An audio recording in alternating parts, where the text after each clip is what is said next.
My name's Lauren.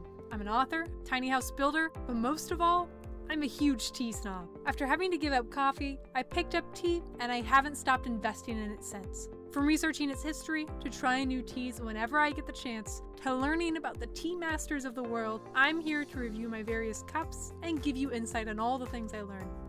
Welcome to my cup of tea.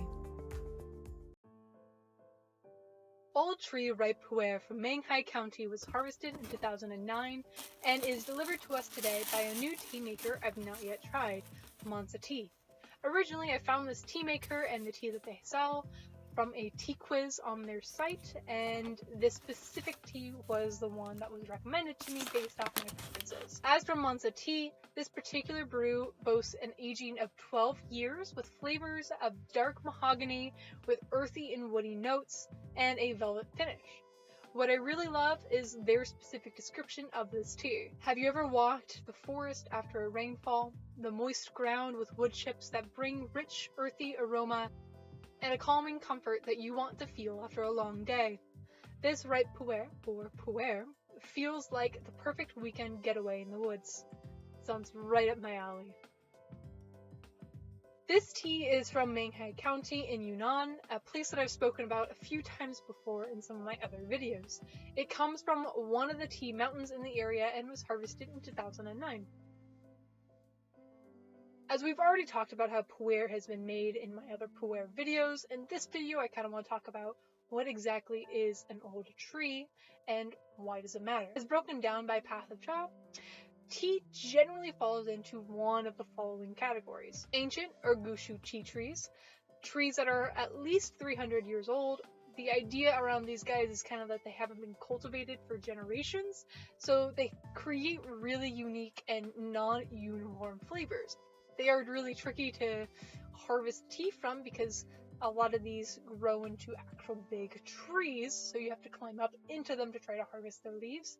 And since their root system has gone so deep, they're going to have the terrier flavors of different soils and kind of absorb the flavors from the different plants that were growing alongside them. Forest tea trees. These guys are generally partially wild, grown a little bit closer to the forest, as the name suggests, and while they are tended to, they're tended to a little bit less, allowed to grow into their big shape and kind of spread out the way that they want. These are really close, they get pretty close to the flavors of a gushu tea tree, though they're not exact, so they get close to that ancient tea tree flavor, but they're not fully there, and they're still kind of tended to. They're watched after, made sure that they're doing all right. Minimally pruned trees, as the name suggests, is minimally pruned. These guys are generally still in a tea farm, though, unlike the other two that we just talked about.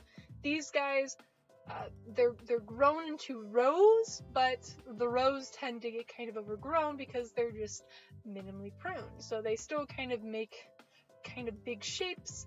So harvesting from them is still fairly tricky because they're not that uniform 4 or 5 feet tall and wide that most tea plants are kind of cut into. Natural seeding trees is what we're used to. Those guys are generally those big old rows of tea plants that we see, and they're more bush shape, and they're cut down to that 4 or 5 feet size along with 4 or 5 feet in width. So this kind of keeps them really manageable, and while these plants then don't generally create the unique flavor profiles as the other plants that we talked about, they do create a very uniform flavor. So when you're getting a specific tea, you're not going to be thrown off guard by a suddenly different flavor, whereas the other ones, even the partially pruned trees, are going to have those different layers.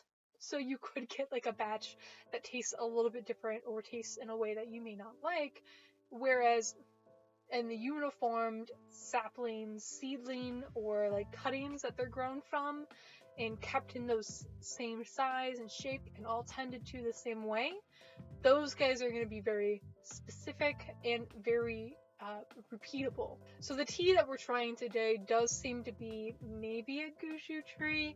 I'm not sure specifically. It says old tree, which tends to be a synonym from what I've read to a gushu or an ancient tree.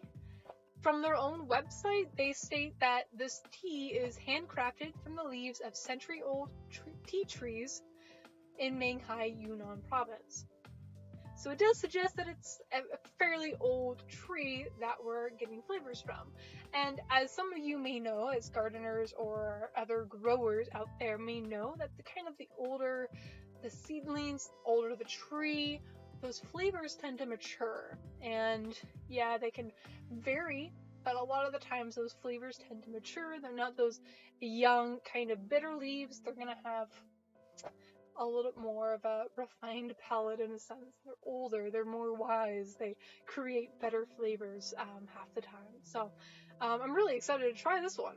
In the tea world, it should be stated that old trees, specifically the old ancient gushu trees that are wild, are really highly sought after. Because you get each cup is going to be a very unique experience. You're not going to be able to recreate it. No two cups from the same old ancient tree is going to be the same. So sometimes people will go out into the wild in Yunnan and try to find these tea trees that are really, really old.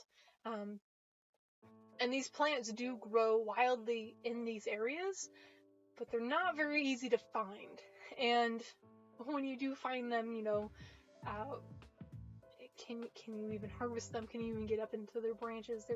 They can get really big.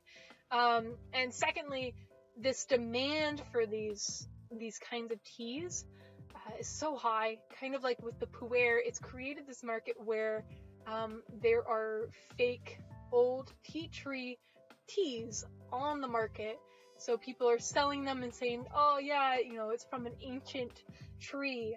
This is a very unique tea, and they can raise the prices really high because people are like, oh my gosh, yeah, I want to have that tea, only for it to be just a normal cultivated black tea of some sort. So as usual, it's kind of a thing of, all right, make sure that you buy tea from a really trusted tea maker, tea cultivator, but know that even then, even the most knowledgeable tea connoisseurs are going to get tricked every now and then.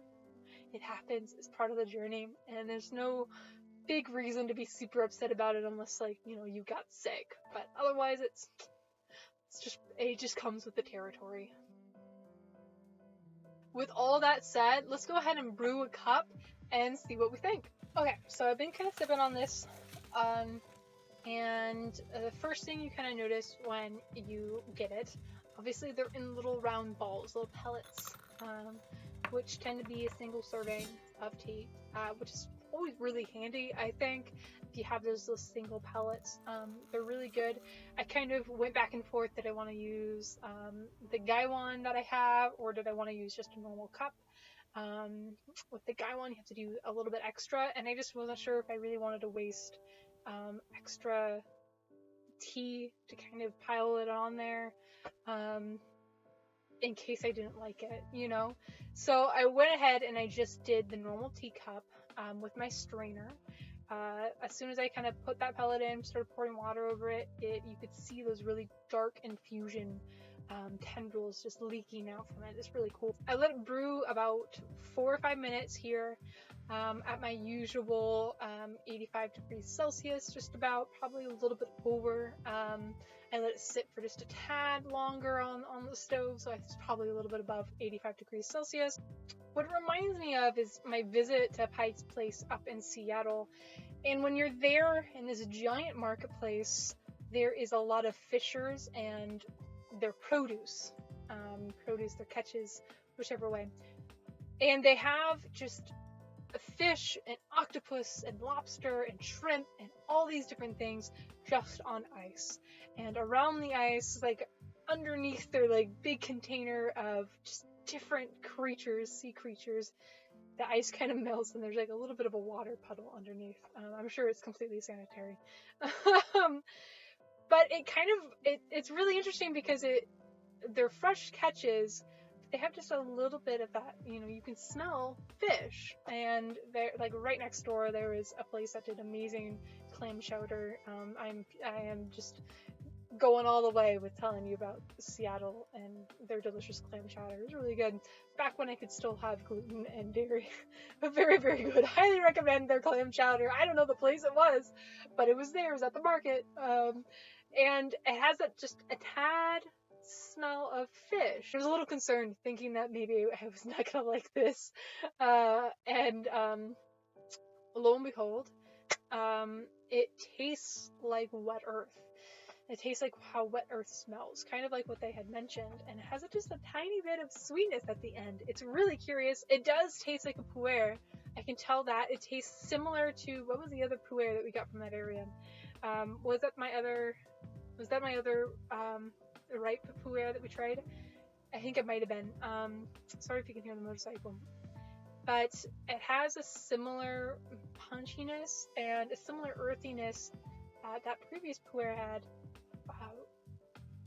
But it has its own unique taste, and it has just that really nice wet earth flavor. So this is a good one. This is a really good one. I'm really enjoying it. It doesn't have like a long-lasting bitter or dry aftertaste, which is fantastic. You get that a lot with some broken leaf black teas, as some of you may be familiar with. So you don't have that with it.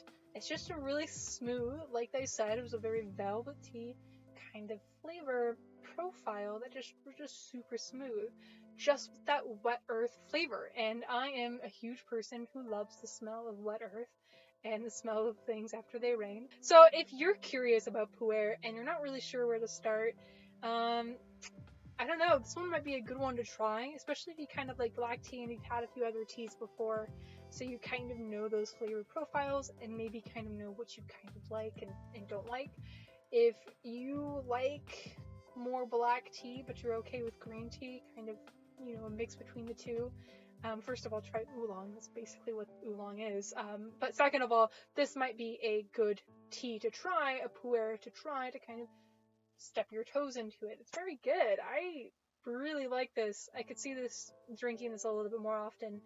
I think I've got like 5 or 6 more pellets in the bag, so fantastic. 5 or 6 more brews, and I might even try to rebrew this pellet since it didn't unravel like I'm used to seeing. So I'm curious to see if upon multiple brewings, if the pellet kind of unravels a little bit more and the leaves kind of shine, or if it just stays kind of condensed. I guess we'll see.